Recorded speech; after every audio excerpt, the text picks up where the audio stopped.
Hello everybody, Andrew Casey from Hypersanity Books, and today I'll be reviewing part 2 of The Neverending Story. Just because of the way, as established in the other video, the way the movie's adapted from the original source material.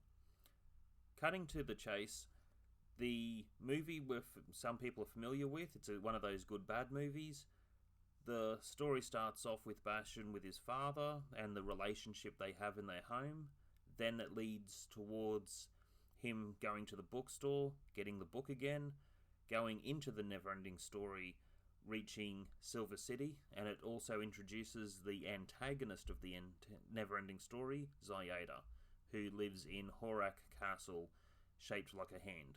With the end of the first movie, it concludes with Bastian's father narrating by saying that he had many more adventures, made many more wishes, but that's another story. The book carries on from the events of the Nothing and leads into him making wishes with this legendary beast that it's the multicolored desert. So everywhere the beast goes, it changes its environment. So Bastian actually has a bit more of a time with the lion. He also uses the wishes to change his body and his appearance due to being overweight. So that's not in the film, this particular character. You can see the lion on the front cover to the original book artwork. Then it leads into the events of introducing Zoyada and Horak Castle.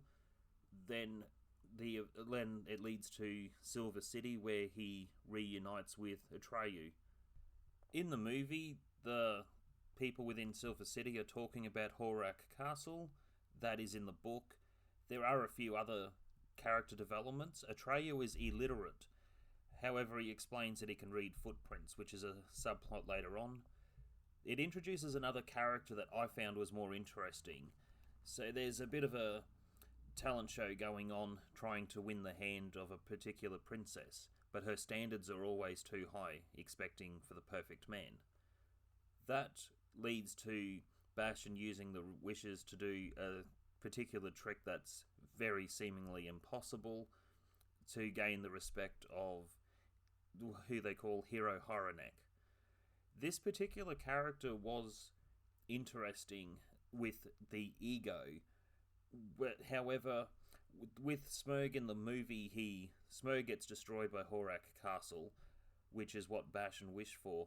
But in the book, Bastian is trying to boast about a dragon, telling a BS type story, which then brought the dragon into existence, but it had very specific ways on how the dragon can be killed. So, as the characters are going to Horak Castle, Hero Horonek is going his own way. So, it breaks down the end of this chapter into a quicker way, which I'll just read out now. As for Hero Horonek, he actually succeeded in reaching Morgul, the land of the cold fire.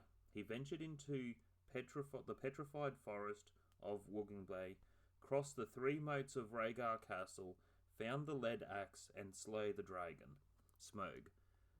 Then he brought Olgmar back to her father. At that point, she would have gladly have married him. But by then he didn't want her anymore. That, however, is another story and shall be told another time. So that story had a unique feel, I felt, to that, to have another character who is a protagonist type character with 2 other subordinates in the story. With Hero Horonek, I believe he was brought into Tales of the Neverending Story.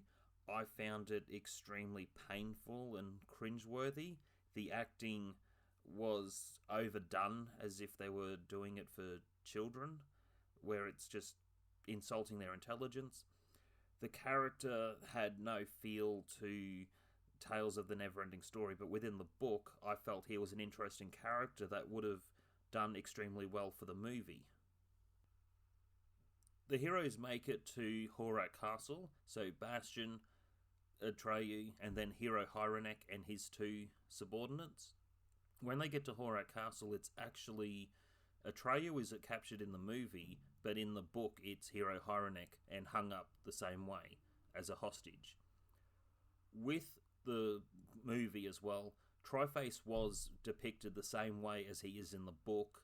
Same with Nibley, which was quite an annoying triagonist character, switching from evil to good.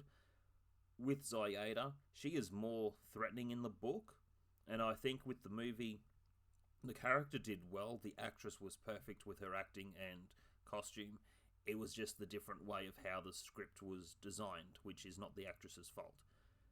I found there were so many details that made the character a lot more dangerous. She is in Bastion's ear, so this is a lot more information that happened in this book compared to the movie, where she manipulates Bastion to override the Ivory Tower. Prior to that, with the Zobele, Atreus trying to warn her because he can read footprints and read the tracks to know they're going in circles. She's using the magic to deceive them. She gives Bastion the magical item that's also in the movie, where he turns invisible to eavesdrop on Atreyu and Falkor and realise that they're plotting against him. That's how he feels. So the manipulation led him to actually overriding and overtaking the Ivory Tower. That was a massive twist in the book, where Bastion started to turn evil because of how Zoyeda is manipulating him. That comes into some more detail later. With that particular part, it leads to a bigger war. It explains that Atreyu organised a good army, Falkor got other luck dragons, and even the Rockbiter got other Rockbiters to come and fight at the Ivory Tower. Atreyu has his sword to fight against Bastion, but Bastion's magical sword disarms him and kills him, and he falls off the Ivory Tower as Falkor catches him up. In the book, Falkor does the same sort of thing, but Atreyu is trying to get the Orin and falls down the side of a mountain. Either ways, he dies in both stories. Within the movie, it explains that Bastion only has 2 wishes left, and if he uses them, he'll forget his mother and his father, the last 2 memories left.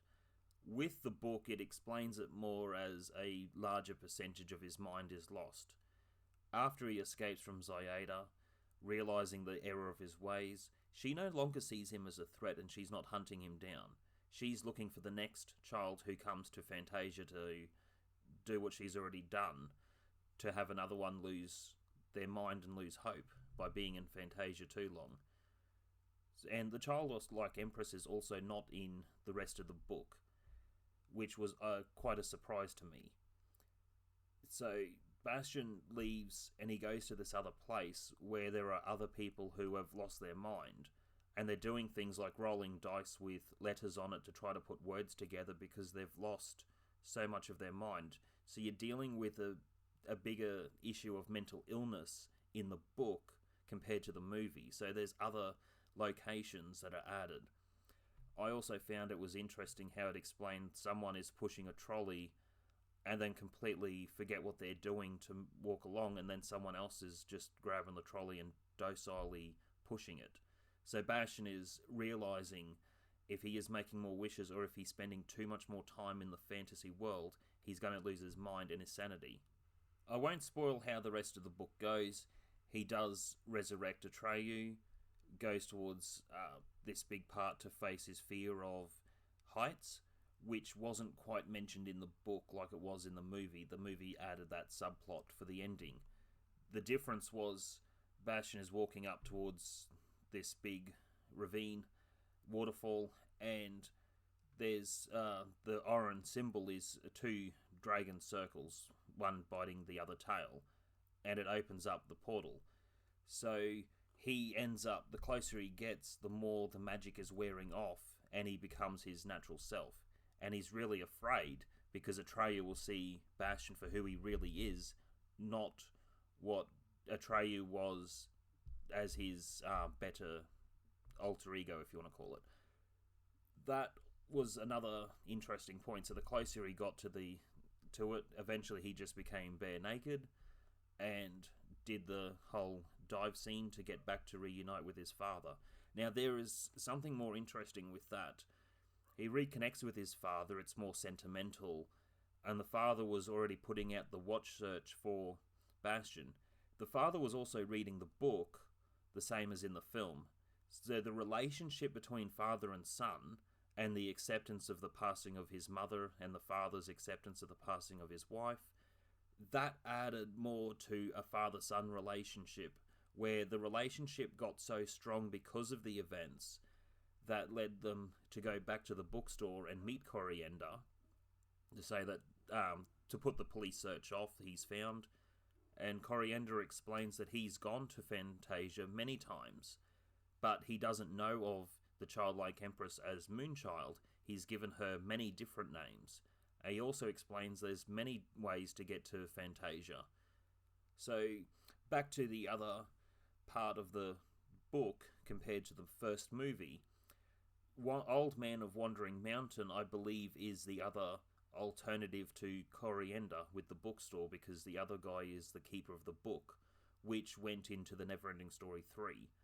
The other part that gets mentioned with this is the possibility of Fantasian characters going through the portal to come back to our world, which led to the possible sequel that never happened.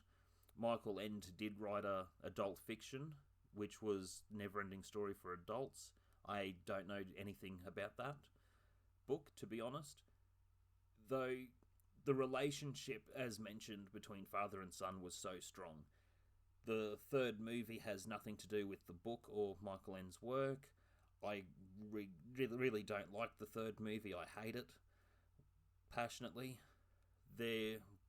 Jack Black did try to enjoy himself while being in the film. The characters had that, slapstick comedy to it. It just didn't work. Also, when certain lovable characters like Falkor are not looking like the way they should, it ruins the whole atmosphere. That also being said, The Neverending Story 2, I don't like the movie. It doesn't have good reviews, good rating. However, if you do kind of like the movie, or you do like The Neverending Story, I really recommend giving the book a go. It's only 336 pages. It's not never-ending like other people think.